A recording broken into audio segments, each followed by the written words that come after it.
Halo Tribuners, selamat datang kembali di Tribun Podcast bersama dengan saya Nadia Kaligis. Dan pada kesempatan ini kita akan berbincang dengan sosok yang muda, bertalenta, berprestasi, dan yang pastinya cinta budaya. Siapa dia? Langsung saja kita sapa Kak Galatia. Dipersilakan Kak untuk berkenalan dengan Tribuners.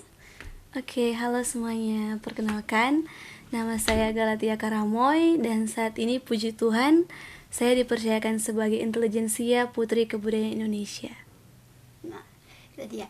Dia sebagai Putri Kebudayaan, juga sebagai mahasiswa aktif dan juga sebagai model. Selain model juga sebagai apa? Pageant. Beauty pageant. Nah, bagaimana tuh Kak membagi waktu sehari-hari itu?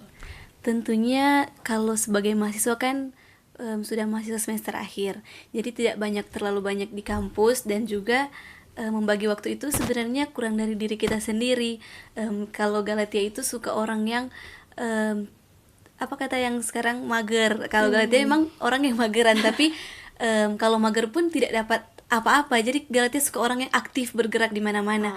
Di mana waktu kosong bisa jadi model make up, bisa menjadi beauty pageant, dan tentunya jadi mahasiswa akhir itu sudah sepatutnya kita tidak terlalu banyak waktu di kampus gitu. Tapi sibuk ya pasti. Iya, sibuk. Sibuk urus tugas akhir. Tugas akhir. Nah, terus ngomong-ngomong mengenai Putri Kebudayaan yang Kak Tia gelar dan sandang sampai saat ini, itu bagaimana Kak? Mungkin Kak bisa menceritakan pengalamannya mulai dari audisi atau mungkin seleksi sampai bisa menyandang gelar sebagai Putri Kebudayaan. Oh iya, tentunya dari awal menginjakan kaki di dunia pageant itu dari kampus, ikut putra-putri Fakultas Ilmu Budaya. Tapi jujur Kak, waktu ikut itu saya orangnya sangat pemalu atau sangat dikenal dengan introvert. Tapi dari mengikuti pageant di kampus itu memberanikan diri saya untuk berani mencoba, berani melangkah, karena saya tahu jika saya stuck di posisi itu, saya tidak akan pernah bisa mendapatkan apa yang saya mau. Hanya bisa melihat begini, tapi tidak ada kemajuan dalam diri saya. Nah, tentunya juga dari dunia kampus sudah mulai ada potensi-potensi baru yang saya dapatkan. Dari putra-putri Fakultas Ilmu Budaya mendapatkan gelar favorit, gelar pertama yang saya dapatkan. Tentunya waktu itu juga mendapat kekecewaan, tapi sadar bahwa itu langkah pertama, bukan langkah pertama yang menentukan, tapi langkah akhir. Dan waktu itu juga sempat ikut Putri Nusantara Sulawesi Utara. Dan puji Tuhan mendapat harapan 3. Dan setelah itu maju ke Putra-Putri Kebudayaan Sulawesi Utara, mendapat gelar harapan 1. Mungkin di setiap perjalanan itu banyak sekali tantangan, banyak sekali rintangan yang saya hadapi, tapi puji Tuhan, berkat mujizat dan anugerah Tuhan, sehingga walaupun saya tidak mendapat juara 1, tapi saya diutus ke ajang nasional, melihat potensi yang ada dalam diri saya. Dan puji Tuhan juga bisa ke ajang nasional, itu salah satu anugerah terbesar yang Tuhan berikan ke dalam kehidupan saya. Bisa bersama dengan teman-teman dari 34 provinsi, bahkan bukan hal yang mudah untuk mendapat gelar intelijensia, intelek di dunia nasional, di pageant nasional. Wah, itu luar biasa sekali Kak. Tadi Tia bilang itu Tia sebagai orang yang introvert. Iya. Nah, terus selain diri sendiri yang memotivasi Tia untuk berani ikut ajang-ajang pageant itu, siapa Kak motivator terbesar dalam hidup Tia? Motivator terbesar sebenarnya selain Tuhan Yesus, itu orang tua. Orang tua tidak pernah berhenti untuk mensupport, tidak pernah berhenti untuk memberikan motivasi untuk Galatia. Jadi orang tua Galatia itu selalu membina, mana yang kamu suka, ikuti itu, ikuti kata hati. Jadi orang tua Galatia tidak pernah maksa untuk menjadi yang seperti ini, tapi jadi seperti versi Galatia sendiri. Jadi sebenarnya supporter terbaik itu keluarga dan juga teman-teman tentunya. Jadi dari kecil itu belum ada cita-cita untuk ikut pageant? Iya, sebenarnya belum ada cita-cita ikut pageant karena memikirkan pageant itu dunia yang sangat besar, tidak cocok untuk saya seperti ini. Tapi dengan keberanian saya, dengan motivasi yang ada dalam hidup saya berani untuk maju. Maka dari itu saya membuktikan bahwa orang introvert pun jika dilatih bisa menjadi yang terbaik. gitu. Jadi tidak ada alasan ya, Nggak ada karena alasan. introvert itu tidak berani Nggak maju bisa, itu iya. alasan, karena kita introvert itu nih mau tampil banyak orang itu bukan jadi alasan ya Kak. Itu Iya. yang pertama itu dari diri sendiri Dari ya. diri sendiri. Karena kalau orang Manado bilang nih mau kalah aksi. Gitu Nah, juga. terus ya pasti lingkungan juga berpengaruh ya Kak. Iya.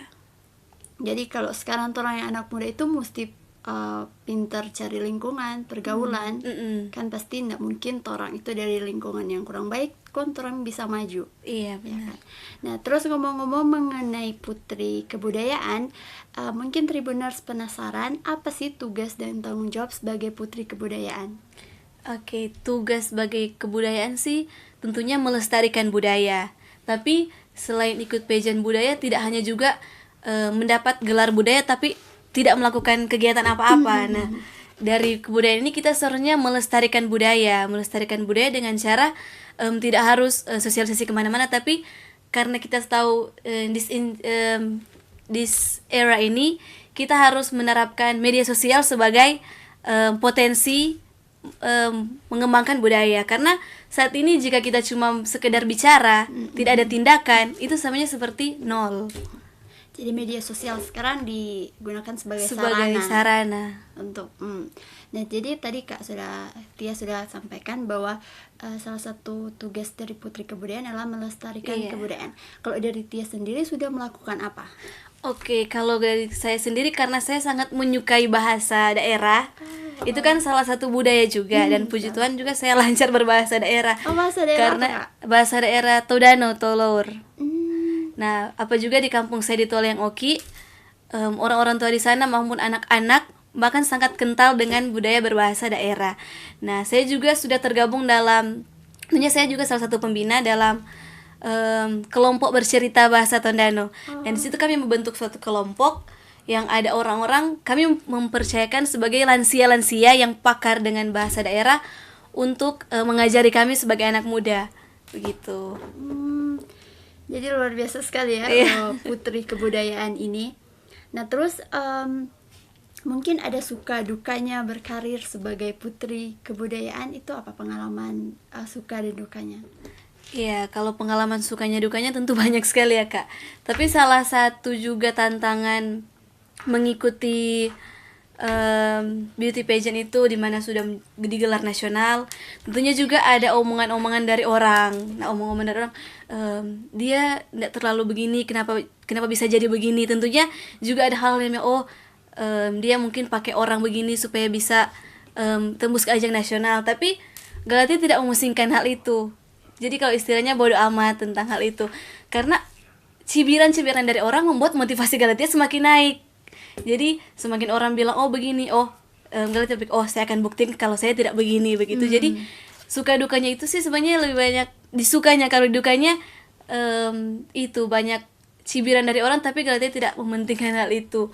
Karena yang terpenting adalah diri kita. Maksudnya Diri kita itu yang cibiran sangat dari penting. orang, padahal Galatia ini menyandang gelar yang membanggakan loh. Maksudnya cibiran bagaimana? Mungkin orang-orang tidak suka dibilang masa dia seperti ini terus bisa jadi putri gitu. Selalu ya tetap ada orang yang tidak suka. Sebenarnya duka itu Galatia tidak terlalu memusingkan, tapi tantangan proses orang mendapatkan gelar itu tidak harus mendengar dari cibiran orang. Betul. Nah, Tia ini tadi sudah menyinggung mengenai media sosial. Sudah pasti orang di era digital sekarang. Nah, menurut Tia itu bagaimana melestarikan atau menjaga budaya kita di era sekarang yang kebanyakan itu menggunakan digital? Misalnya cara berkomunikasi. Dulu orang kayak tiap hari berkumpul bercerita, atau kalau birman bercerita cuman sekedar sapa. Kalau sekarang itu so jarang maka bukan cuma jarang berkomunikasi secara pribadi, sosialisasi pun sebenarnya Galatia Belanda itu so kadang lewat tatap muka, so secara media sosial. Nah, otomatis itu merubah orang budaya yang dulu suka saling tegur menegur itu. Sekarang orang komunikasi kebanyakan kurang lewat handphone. Nah, menurut Galatia itu bagaimana? Kalau menurut saya itu budaya itu sebenarnya kalau saat ini kan kurang, sudah turun dari anak-anak muda, anak kecil. Tapi kalau Galatia sendiri yang misalnya bareng teman, bareng keluarga, selalu bilang jangan, kalau ada orang yang lebih tua menghormati. Karena kan sekarang anak-anak muda kalau di mana-mana di jalan cuma, kalau orang bilang cuma mau lewat-lewat begitu, nak mau hormat dan padahal etika itu sebenarnya paling penting. Karena etika itu sebenarnya salah satu yang paling penting di antara semua. Biarpun orang berprestasi tapi orang tidak punya etika, itu sama saja dengan bilang sombong. Cuma pintar tapi tidak ada tingkah laku yang baik. Maka dari itu sebagai anak muda juga tentunya kita harus menanamkan sikap menghargai. Karena kalau Mas Amnado bilang orang pandang enteng dengan orang akan mudah terpakai. Bisa saja orang yang orang cuma lewat-lewat itu jadi orang yang besar sebentar, orang yang berpengaruh sebentar. Jadi tidak juga jadi tolak ukur semua orang itu ada di atas, ada di bawah, tapi semuanya itu sama rata. Tidak ada di atas, tidak ada di bawah. Karena berikut kita butuh orang ini. Oh, ternyata ini orang yang kita tidak pernah sapa, ternyata orang terbesar, orang ini. Kan kita tidak pernah tahu. Kita bertemu dengan presiden, kita bertemu dengan pejabat ini. Jadi sebenarnya budaya menghormati itu tentunya sangat penting, apalagi budaya etika. Nah, di Manado ini kan kita seharusnya menanamkan budaya saling menghormati, saling menghargai, begitu sih Kak. Terus ngomong-ngomong mengenai budaya di era digital ini kan seperti yang saya katakan tadi sudah mengalami pergeseran atau perubahan. Nah, saya ingin minta pendapat tentang meminta pandangan dari Galatia itu mengenai budaya luar yang masuk ke Indonesia. Contohnya itu kan banyak kayak K-pop, itu kan budaya-budaya luar. Itu mau tidak mau diakui pasti mempengaruhi budaya kita, lebih khusus ke anak muda. Sekarang orang mungkin dulu awalnya orang cuma bilang itu sebagai hiburan, cuma for pribadi, cuma kesenangan pribadi. Tapi kan sekarang orang lihat malahan itu dance K-pop itu dilombakan. Dan malahan yang kayak orang budaya yang kayak tarian maengket itu sudah kurang. Nah, bagaimana itu Kak? Kalau menurut dia sendiri sih, budaya asing itu masuk Indonesia sebenarnya ada dampak positif dan ada dampak negatif. Nah, dampak positifnya kalau dalam berbahasa ya kita semua tahu bahwa bahasa Inggris itu bahasa internasional. Tapi jangan juga kita melupakan budaya yang ada di daerah kita sendiri. Kalau seperti yang tanggapan tentang budaya luar itu sebenarnya bagus untuk melatih, tapi kita jangan pernah melupakan budaya yang ada dalam daerah kita sendiri. Sebenarnya tarian maengket biasa kan kita temui, kalau budaya tarian itu budaya apa itu kurang sisa ada di beauty pageant, ikut best talent dari tari kabasaran, tari maengket, tapi itu sebenarnya cuma hanya show on di atas panggung, tidak ada tindakan. Maka dari itu kalau menurut Gatia pengaruh budaya itu sebenarnya ada dampak positif dan ada dampak negatifnya juga. Tapi itu karena pengaruh media sekarang, anak-anak cenderung lebih menyukai budaya luar, tidak ada perhatian juga ke budaya yang ada di daerah. Sebenarnya budaya daerah itu kalau dibilang itu banyak sekali yang bilang sokuno, sudah tidak terlalu masa budaya, masa maengket di lomba di atas panggung, masa budaya kabasaran di atas panggung. Tapi kan mereka lebih ke budaya K-pop. Sebenarnya bagus sih ada hiburan, tapi jangan gunakan itu sebagai mereka masuk ke dunia kita, masuk ke daerah kita. Jangan mereka menguasai budaya tarian dari luar itu. Sebenarnya dari kita itu sebenarnya harus banyak anak-anak yang berpikir tentang budaya. Maka dari itu sekarang Galatia lebih menekankan anak-anak harus mencintai budaya, generasi muda harus mencintai budaya, karena masuknya budaya asing itu dapat merambat otak kita untuk menguasai budaya asing. Di mana-mana kita bertemu dengan orang yang sudah ciri khasnya udah ke dunia luar. Tidak ada juga di mana-mana. Seharusnya Galatia suka kalau menerapkan itu satu minggu itu ada satu kali kita menggunakan batik, karena salah satu juga perkenalan kita. Karena di mana kalau kita tahu sekarang kan OOTD itu anak-anak muda sekarang keluar semua, tapi tidak ada satu hari nasional satu minggu saja satu kali untuk menggunakan batik. Mungkin orang-orang kerja, tidak ada dari diri kita sendiri. Kan bisa juga batik itu kita gunakan sebagai blazer, kita gunakan sebagai OOTD kita untuk memperkenalkan daerah batik kita. Nah, kalau seperti yang Kak bilang tadi, sebenarnya kalau pakaian batik itu sudah ada beberapa di beberapa instansi itu sudah diperlakukan ya. Tapi kalau untuk misalnya mungkin Tia maksud itu for anak muda yang pakai tiap hari itu, menurut Tia cara bagaimana? Mungkin cara kan supaya mau meyakinkan orang atau mau bikin orang mau pakai itu batik itu bagaimana? Orang kan ada batik kain. Nah, orang bisa modif itu sebagai orang pedalaman atau cuma jadi bandau begitu. Setidaknya ada salah satu motif batik yang orang gunakan karena itu melambangkan Indonesia. Apalagi orang ketahui bahwa batik ini hampir dicuri oleh negara lain. Padahal itu salah satu warisan dari orang budaya. Warisan budaya yang harus orang kembangkan. Jadi nggak harus batik terus dress. Tapi bisa orang gunakan sebagai bandau, masker atau dalaman. Kan bisa orang pakai blazer hitam terus dalamannya batik. Iya. Batik juga bukan cuma dress atau apa, tapi juga digunakan sebagai tren sekarang. Apalagi di era ini kita harus pintar-pintar untuk memamerkan budaya dengan cara yang pintar gitu.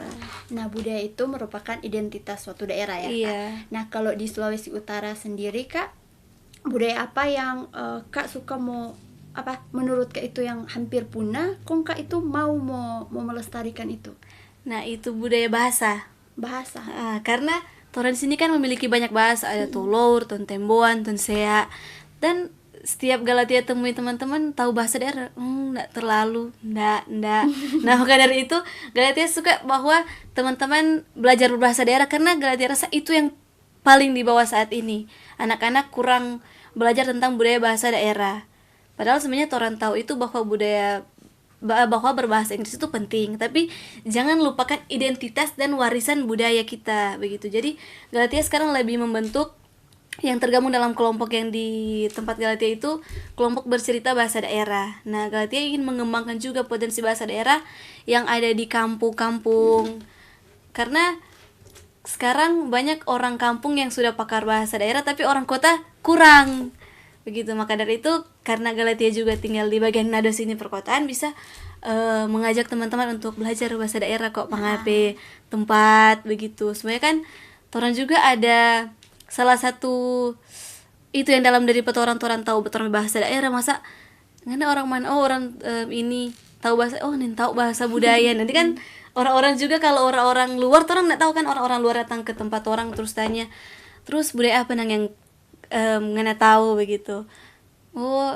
Paling sih dorang bilang cuma budaya Maengket, budaya Kabasaran, tapi tidak ada yang budaya dorang bilang dari Pedorong. Kalau misalnya dari Bitung, orang di Bitung ada tarian Cakalang, ada ini begitu. Jadi sebenarnya orang mesti pintar-pintar juga mengajak anak-anak muda, karena sudah orang tahu karena anak-anak muda sekarang lebih ke budaya asing. Nah, orang juga harus, kalau generasi muda yang paham akan budaya harus juga mengajak dengan cara yang pintar. Karena zaman terus berubah-ubah, maju, dan orang juga berpikiran harus open minded tentang anak-anak yang generasi muda yang kurang perhatian tentang budaya.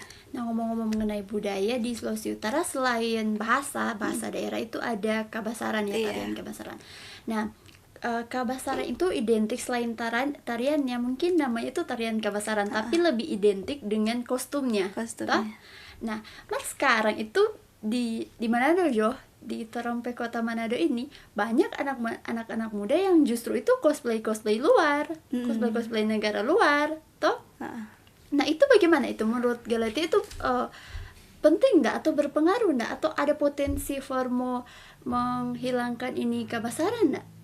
Menghilangkan tentunya nggak bisa hilang, karena itu salah satu identitas warisan juga. Nah, kalau tentang cosplay itu sebenarnya harus dari orang juga yang membuat salah satu kontes, karena kan kebanyakan sekarang kontes luar.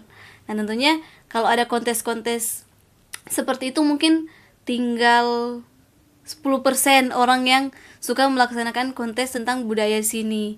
Nah, maka dari itu kalau tentang kostum begitu ya tinggal dari pemerintah juga sih yang mengizinkan, harus ada program juga. Nanti bagusnya koordinasi dengan kami juga, atau bagaimana caranya agar banyak juga anak-anak muda yang menggunakan tarian Kabasaran sebagai juga tarian tradisional, tarian daerah kita. Nah, kalau tentang juga itu tarian Kabasaran itu kan salah satu juga tarian perang Ya. yang ada di Sulawesi Utara. Tarian perang yang orang harus identik harus gunakan, tapi nggak harus di mana-mana kurang pakai tarian kabasaran. Tapi juga harus lebih mementingkan lah budaya yang ada petorang. Seharusnya itu ada koordinasi bersama dengan pemerintah untuk membuat suatu event. Kan biasa anak-anak muda sekarang event ini mau ada hadiah ini, biasa kan orang tertantang dengan begitu. Tapi di mana anak-anak yang tidak mementingkan tentang hal itu. Nah, maka dari itu kita harus membuat suatu yang kreativitas dari orang-orang seperti kami yang cinta budaya untuk mengajak teman-teman atau generasi milenial saat ini untuk menyukai budaya begitu. Tapi sekarang bukan generasi milenial, Iya. generasi Z. Generasi Z. Teramai generasi Generasi bukan Z. milenial lagi. Nah, terus mungkin dari itu ya, bagaimana Kak Tia itu cara dari mungkin lewat penyandang putri kebudayaan atau secara pribadi itu bagaimana mau mengajak generasi muda yang kurang perhatian dengan budaya, Kak? Kalau mengajak generasi muda tentunya iya sosial media salah satunya, salah satu itu yang penting. Terus misalnya bareng teman menunjuk kok iko kita pe ini, oh bagaimana so itu boleh kok, gampang. Akhirnya orang lebih ke mengajak, terus bilang nang oh kalau misalnya begini orang bisa jadi begini loh, bisa jadi guru, bisa jadi apa, bisa jadi orang pe motivator juga. Jadi kalau misalnya orang sebagai teman-teman sebaya, teman-teman seumuran bilang cuma kayak bilang ayo orang saling mengenal budaya, saling melestarikan budaya, karena itu identitas dari setiap orang pe daerah. Kalau orang saja yang tahu, bagaimana orang tua orang luar mau kenal tentang budaya yang ada petorang. Kalau dari Galatia sih setiap bersama dengan teman-teman selalu bilang ayo ikut ini, orang ada salah satu kelompok bahasa Jawa cerita bahasa daerah begitu. Oh, ada kelompoknya. Tentang mengajak. Nah, mungkin gini Kak, gini Tia, ada mungkin anak-anak muda yang tertarik mau melestarikan budaya, cuman dorang itu kayak perlu wadah, kayak mungkin komunitas atau kelompok-kelompok begitu. Kalau dari Tia itu sebagai putri kebudayaan, ada nggak sih Kak temui komunitas for pelestarian kebudayaan, khususnya itu for anak muda? Oh ada biasa banyak sanggar. Oh, Cuma tergantung kalau misalnya orang suka, orang mesti cari kan di internet, baik di media sosial juga ada sanggar ini dari Manado, ada bagian ini dari Manado, dari Sulut, dari Tondano, dari Tomohon.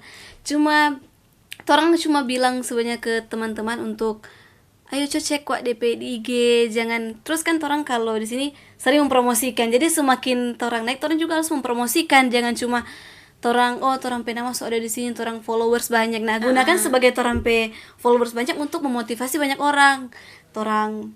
Seperti kan orang sekarang sedang membentuk grup di Facebook juga. Oh, ada. Ya, sebenarnya sementara proses karena ini berjalan baru mulai tahun 2023. Kelompok ini berjalan 2023. Jadi kami sementara proses juga. Nah, nanti dari situ juga nanti mau mengajak, nanti tidak cuma bahasa tapi ada tarian, ada musik, banyak begitu.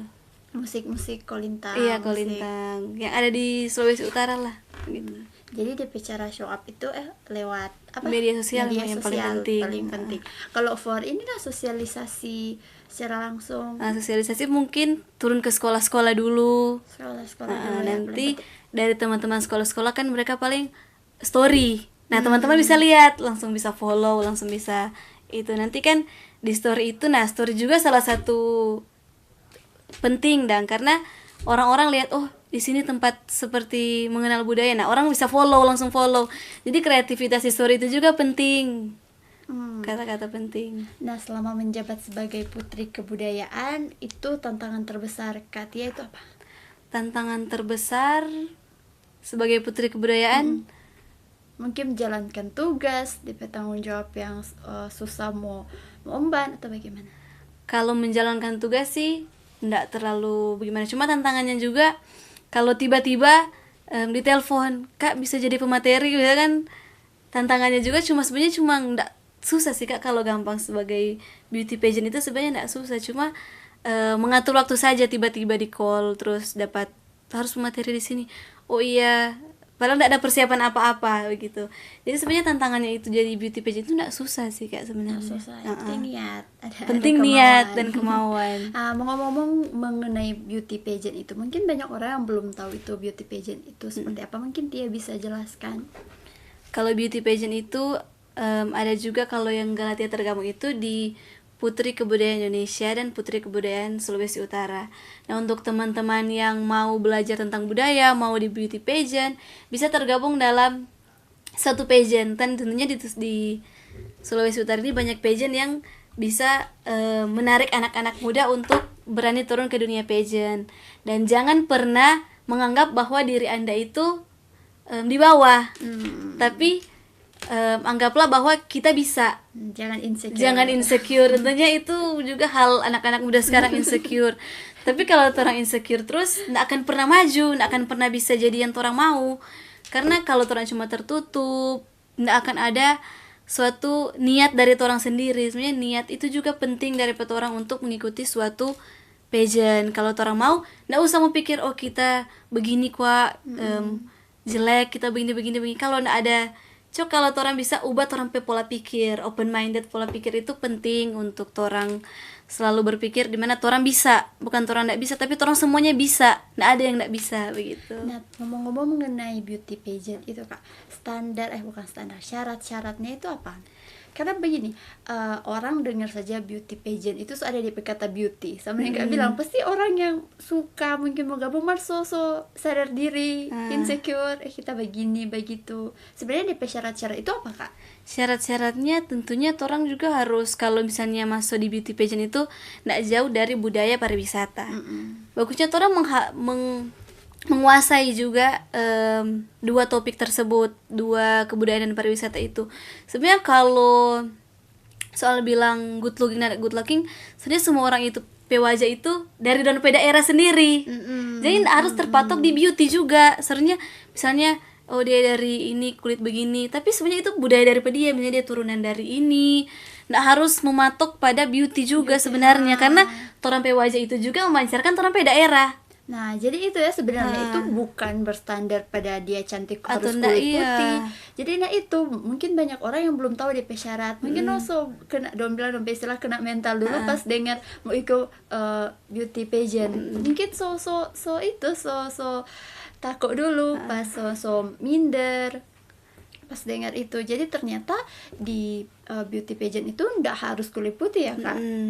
Penting niat sih, lebih ke niatnya suka. Karena kan orang juga memperkenalkan orang wajah ini dari Sulawesi Utara, memperkenalkan ini wajah Sulawesi Utara, nggak harus ikut yang standar seperti orang. Sebenarnya itu yang mesti orang sebagai ketua ikatan juga di Putra Putri Kebudayaan Sulawesi Utara. Kak Tia sebagai ketua juga. Iya, sebagai ketua ikatan. Ketua apa Kak? Ketua ikatan yang pemegang ketua ikatan Putra Putri Kebudayaan Sulawesi Utara. Nah, tentunya juga kalau dari saya juga, saya lebih mementingkan pikiran dan atau penguasaan tentang budaya dan pariwisata. Percuma dia punya wajah bagus tapi tidak menguasai kedua tersebut, tidak menguasai tentang topik-topik saat ini, apalagi kan trending seharusnya kita anak muda harus belajar tentang trending saat ini. Orang pikiran mesti update. Orang pikiran mesti update. Jadi kalau dari Gade sendiri sih di sana tidak terlalu mementingkan wajah atau bagaimana, karena wajah ini adalah ciri khas dari daerah. Kita di sini tinggal di Manado, tapi misalnya ada turunan dari luar, turunan dari sini, jadi juga jadi patokan untuk harus cantik untuk bisa turun ke pageant. Karena yang penting orang open minded, juga menguasai public speaking bagus begitu. Tapi semuanya terpenting enggak juga harus itu, yang penting niat. Di pageant kan juga orang belajar, enggak cuma langsung orang-orang pintar yang tergabung di sini, tapi enggak, tapi orang juga belajar. Kan kalau kalau orang ikut pageant itu orang dapat karantina. Pekerjaan itu dapat materi. Nah, enggak kan harus juga orang pintar harus ikut materi, orang juga orang begini ikut materi, dapat wawasan, dapat ini, akhirnya bisa begitu. Nah, mungkin sebagai ketua ikatan Putra Putri Kebudayaan, ada yang mungkin Kak Tia ingin sampaikan atau mungkin mengajak para Tribuners untuk bergabung atau bagaimana Kak? Oke. Jadi saya sebagai ketua ikatan juga mengajak teman-teman yang sangat-sangat ingin untuk melestarikan budaya, apalagi teman-teman yang punya bakat untuk melestarikan budaya kita, bisa langsung ke Instagram saja ya. Apalagi tahun ini kita akan membuka pendaftaran untuk ke ajang nasional dari utusan dari Sulawesi Utara ke ajang nasional. Iya, nanti bisa langsung memantau saja Instagramnya official Putra Putri Kebudayaan Indonesia. Nah, seperti itu. Nah, Tribuners, kita sudah berbincang banyak dengan Kak Galatia sebagai penyandang gelar Putri Kebudayaan ya, Kak. Yeah. Dari tahun 2021 tapi sampai saat ini masih dipercayakan. Nah, Galatia ini cocok sekali ya, masih muda, kreatif, berbakat, berprestasi pastinya, dan cinta budaya. Nah, demikian perbincangan kita pada siang hari ini. Mungkin sebagai penutup ada ajakan atau apa yang Kak Galatia ingin sampaikan ke Tribuners, dipersilakan. Oke, kalau dari Galatia sendiri sih mungkin ingin memberikan kata-kata motivasi ya.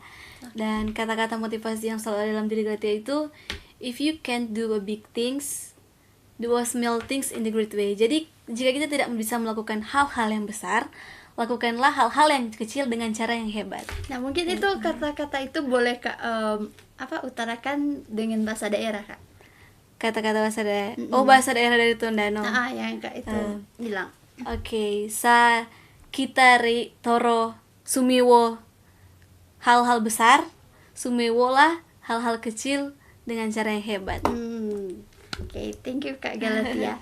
Nah, Tribuners, demikian perbincangan kita dengan Putri Kebudayaan 2021 Kak Galatia Karamoy.